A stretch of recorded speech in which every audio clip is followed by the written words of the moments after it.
We just completed a 5-part series on what love is, titled How Deep Is Your Love? Love is God's character and in all that he does.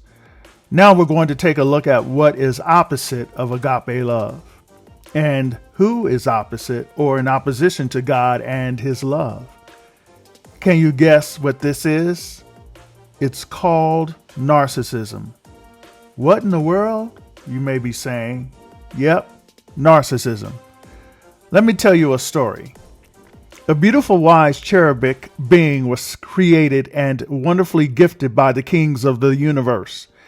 The kings communicated directly from the throne to him. He was right next to the wise, kind, loving kings in his position. The only one that was higher and better than him was these wonderful kings. This covering cherub messaged and communicated to all the other angels and the rest of the universe what the kings told him. He was the musical director and minister of the celestial angelic choir. He was the chief vocalist, able to do all parts, singing all vocal ranges by himself, with himself. One day, this created being named Lucifer caught a reflection of himself in the calm, fresh, flowing river. Admiration of what he saw welled up in his mind. My, what a beautiful creation I am. There's no one as gorgeous as I am. I am also the most intelligent creature there is. I need to take the position of the king and be the ruler. Ezekiel 28:15 says, "You, Lucifer, were perfect in your ways, from the day that you were created till iniquity was found in you." The word iniquity in the Hebrew is the word avon, which means to bend, to twist, to distort. Lucifer's thoughts and feelings crookedly turned toward himself. Lucifer said, "Everyone needs to come and worship me, me, me." Narcissism began at that moment. Self began its ugly control. As these thoughts continued to grow and obsess him, he planned and schemed how he would convince those under him to think like he thought, that he would be a better ruler than the current divine monarchy. So he charmed and manipulated with sophistry, convincing many angels, subliminal suggestions that God was unfair and that he would be a better ruler than God. Notice I said narcissism. This includes egocentricity, egocentrism, egoism, egomania, meaning a maniac about self, egotism, self-absorption, self-centeredness, self-concern, self-interest, self-involvement, self-preoccupation, self-regard, selfishness, selfness. Clinically is added to the disregard of others. We'll deal with that part of it. After Lucifer and the 1/3 of the angels lost their place in heaven in the battle with Christ and his loyal angels, Lucifer, now Satan, meaning the rebellious one, and his angels, which became demons, ended up on earth as it was just created. Satan possessed a serpent in the garden that was in Eden, which was the whole earth. But the garden was a place set aside that God had created for Adam and Eve. Eve listened to the serpent.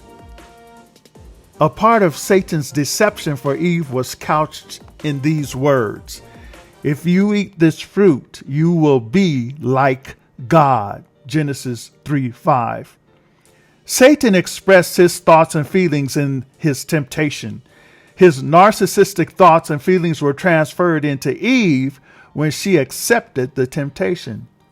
Therefore, when Adam and Eve accepted the devil's temptation, they accepted the narcissistic thinking of Satan, which includes pride, jealousy, selfishness, and insanity. All of this is included in the sin nature. This is the truth of sin. From this Holy Spirit-inspired book titled Steps to Christ, we read this. Man was originally endowed with noble powers and a well-balanced mind. He was perfect in his being and in harmony with God. His thoughts were pure, his aims holy, but through disobedience, his powers were perverted and selfishness, narcissism, took the place of love. His nature became so weakened through transgression that it was impossible for him in his own strength to resist the power of evil. In his own strength, impossible. He was made captive by Satan and would have remained so forever had not God specially interposed. We're talking about, when we use the word him, we're talking about the human race. It was the tempter's purpose to thwart the divine plan in man's creation and fill the earth with woe and desolation. And he will point to all this evil as the result of God's work in creating man. King David wrote in Psalm 51:5 about our human condition. Behold, I was shapen in iniquity, and in sin did my mother conceive me. David said, we are born with this crooked, twisted bent toward self, born with this narcissism. We are not taught it. We are born with it because of Adam and Eve's choice to disobey God and obey the God of narcissism. Now, some of you are probably familiar with NPD, Narcissistic Personality Disorder, a clinical title and diagnosis that describes a certain group of people. There are a lot of articles written, many YouTubes describing this disorder from experts that are doctorally degreed. So let's take a look at it. It says, narcissism is a condition that involves extreme self-involvement, often to the point of ignoring the needs of others. People with narcissistic personality disorder often have the following characteristics: a sense of self-importance, a preoccupation with power, beauty, or success, a sense of entitlement, craving admiration, a tendency to be manipulative and exploitative, a tendency to be arrogant and self-centered, a tendency to have grandiose fantasies, experiencing fantasies about a fame or glory, exaggerating self-abilities, exploiting others, lacking empathy. I can add to this list, not wanting to or not ever admitting that they are wrong. This might be included in this other portion that talks about being unable or unwilling to recognize the needs and feelings of others, being envious of others and believing others envy them, behaving in an arrogant way, brag a lot, and come across as conceited, insisting on having the best of everything. There's a lot of us that exhibit portions of this at different times, some just more than others.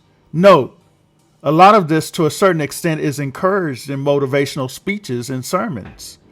The world grooms people towards some of these tendencies.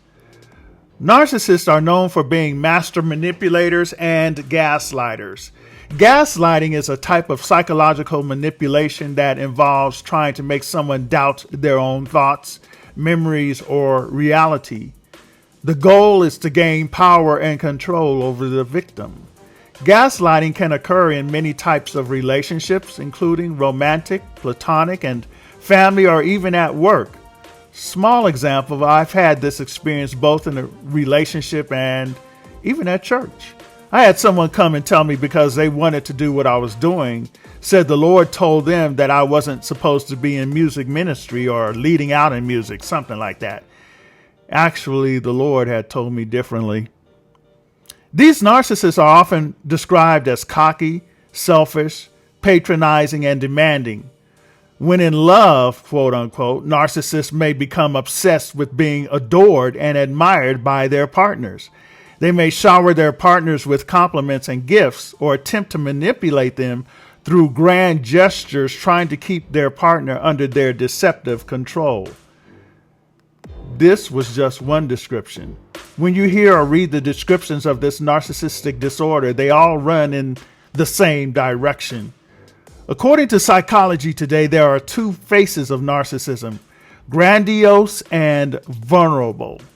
Grandiose narcissists tend to be arrogant, dominant, and extroverted. They have high self-esteem and bold and assertive and feel happy and confident about their lives. This is the most evident of the two faces of narcissism. This next one is a little more subtle. The vulnerable narcissist. They are withdrawn, neurotic, and insecure. They are characterized by introversion, negative emotions, interpersonal coldness, hostility, needs for recognition, entitlement, and egocentricity. We are all born being somewhere on the spectrum of narcissism. There are those that embrace it and cultivate it more than others. Clinical psychology tells us those who fully embrace cannot be cured from narcissistic personality disorder. I have been in some relationships, as I've alluded to, where the other person's had the full onset of the clinical narcissistic personality disorder. The grandiose and another with the vulnerable. The Lord gave me deliverance from it all. However, the world we live in, the society we live in, is full of and controlled by narcissism. You may have heard this text before, 2 Timothy 3:1-3, Amplified Version. But understand this, that in the last days will come perilous times of great stress and trouble, hard to deal with and hard to bear. Verse 2, for people will be lovers of self and utterly self-centered, lovers of money, aroused by inordinate greedy desire for wealth, proud and arrogant and contemptuous boasters. They will be abusive, blasphemous, scoffing, disobedient to parents, ungrateful, unholy, and profane. They will be without natural human affection, callous and inhuman, relentless, admitting of no truce or appeasement. They will be slanderers, false accusers, troublemakers, intemperate and loose in morals and conduct, uncontrolled and fierce haters of good. Now tell me that doesn't describe narcissism. From world leaders, governments to corporations, secular and religious, from the White House to my house, from the pastor to the pew, from Facebook, Instagram, Twitter, YouTube, that shouts out, please see me. We like ourselves to be glorified, praised, complimented, and applauded.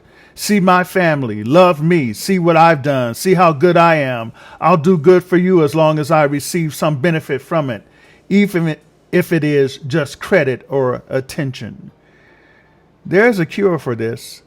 And the cure is allowing God to show us our narcissistic selves, submitting to Him, because like the Steps to Christ statement says, through Adam and Eve's disobedience, our powers were perverted, and selfishness, narcissism, took the place of love. The image of God, which is love, was almost totally erased. Our natures became so weakened through transgression that it was impossible for us in our own strength to resist the power of evil. We were made captive by Satan and would have remained so forever had not God especially interposed. The interposing was Christ placing in us a measure of belief that when we place it on Him, we can receive Him and by the Holy Spirit have a second birth and become a new creation and grow into love conduits, replacing the narcissistic weapons we were first born as. This has been your host, Matthew Parris, Thought Repair. Join us next time for Narcissism Part 2. God bless you.